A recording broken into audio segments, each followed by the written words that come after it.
Hello, Diggy here. This isn't FNN. This is a different video. This video is going to be about FNN. So I thought yous deserved an explanation of why FNN's back. There's a lot of people like Dunny and Matty Robinson and a lot of the people like Becca Barsick, TNT, Liam. There's so many to mention that stuck by FNN, like even commenting on videos like a year ago, even though the video was 2 years old. It's mental. So we're gonna sit down and talk together, and if I look like I've fucked my shave job, it's because my razor went blunt while I was shaving and it fucked me out. It turned heel on me. Glasgow screw job. I was fucked. I couldn't blade. It was a screw job. But right into the video. Less than me attempting to be a funny guy. FNN's back. It's obviously back. You know it's back. It's like 5 episodes in at this point, maybe 6. And it's gone well. I'm really enjoying it. We've switched back out to 2K19 because 2K20 is a broken mess and it's a pile of shite and it should burn in hell, but I will still upload as much stuff onto the community creations so 2K20 people aren't missing out. Now that we're past the information stage, we got on to more information. And this is the most unorganised video in history, but if it's not an FNN episode, I'm no organised. Right. FNN is definitely back because I need it. Like, lockdown, 3 lockdowns, multiple tiers of shite. It's about time that I get to be creative, more than creative than when I'm on a film set, because we can't be on film sets during this. But that doesn't mean that the minute the films are back that FNN's gone, because FNN has relit a passion inside of me that it's amazing. It's crazy. If I'm being completely true to you, it's a release, it's a saving grace at the moment, and I want that to be the same for anyone that watches. I want a Friday night at 9 PM GMT that a bunch of people get to sit down and watch a wrestling show filmed inside a game and mark the fuck out at shit that's happening, and there's another like contributing factor to what got the wheels turned in the head to get FNN back, and that is the speaking out movement. Like that destroyed wrestling for me, destroyed wrestling for my best mate Liam, who is a massive wrestling fan, and when something like this can turn you against the thing that like was a saving grace in like high school and stuff, it's fucked. And so many of like my favourite wrestlers, like for example El Ligero, and the motherfucker turned out to be an abuser. So this shit in any sort of wrestling with these people just gets thrown to fuck. It gets thrown away, and that's what FNN's coming back for. It's not the main reason it's coming back, so I can entertain the fuck out of yours. Aye, the speaking out movement is the complete opposite of what FNN is going to feature. So if you notice, there's a lot of people that were a part of like the core FNN roster. For example, everyone mentions him, Sami Callihan, and it's just the way it has to be, is that Sami Callihan will never be back in an FNN ring per se, even though he wasn't physically actually in it, but he'll never be on an FNN show again. Darby Allin will never be on one. El Ligero will never be on one again. These people are just they put themselves in the position that I don't want to promote them. I can, like, per se, Darby Allin, like, there's a lot with that situation. If I'm watching AEW Dynamite, I'm still going to watch it even though his segments are always in it. I'm just not going to promote it. It's just how it's going to be. But FNN's back because I need it. Like, I don't have film to work as that crutch. And I didn't want to end FNN.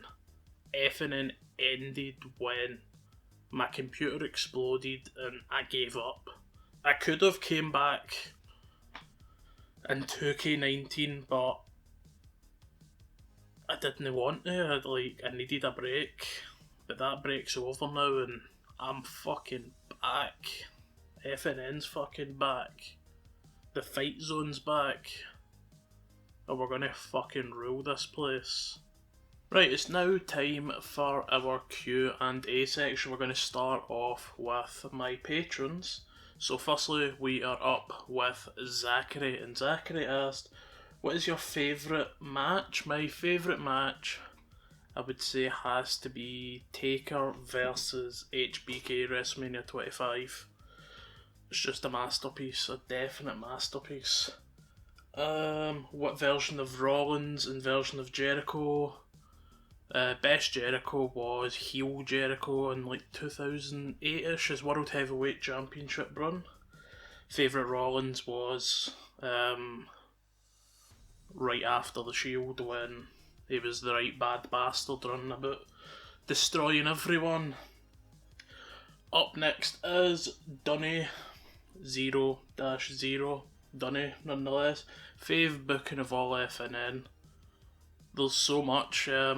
I absolutely loved Suzuki versus Black, the way I've booked Murphy from the get-go, but all-time favourite has to be Dean Ambrose, just like the way he went through so much like trials and tribulations to get to the spot. He had to go through Hardcore Holly, had to go through Raven, had to go through fucking Wade Barrett eventually, and he became world champion, then he became Gods of Extreme, all this stuff.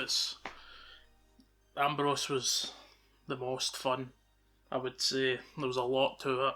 So we're onto YouTube now, and it is from Top Gamer 96, and he asked me, what was your inspiration of coming up with FNN?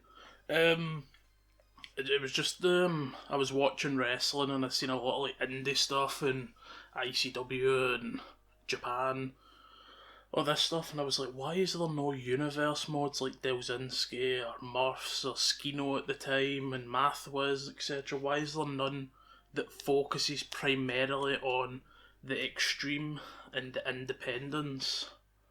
And LAFNN was a lot of Undertaker and Vader and Ric Flair and Bane and the Punisher showing up. It was wacky as fuck, but once I got into the groove of it, once I found out what the identity of FNN was, I was looking at it. If I was to say the biggest inspiration has to be ECW, like, that was game changing back in the 90s when Shane Douglas threw that fucking NWA championship down and declared Eastern Championship Wrestling and NWA done. It was the start of a revolution, and I just thought that the Universe Mod community needed no a revolution, it just needed the difference, it needed something different from everywhere else. So that was a good question, I hope that was a good answer. Next up we have Becca Barsick, and she asks, if you can pick two deathmatch or current wrestlers to fight each other, who would they be in what match and why? Easy question. Dean Ambrose versus, like, John Moxley versus Masada.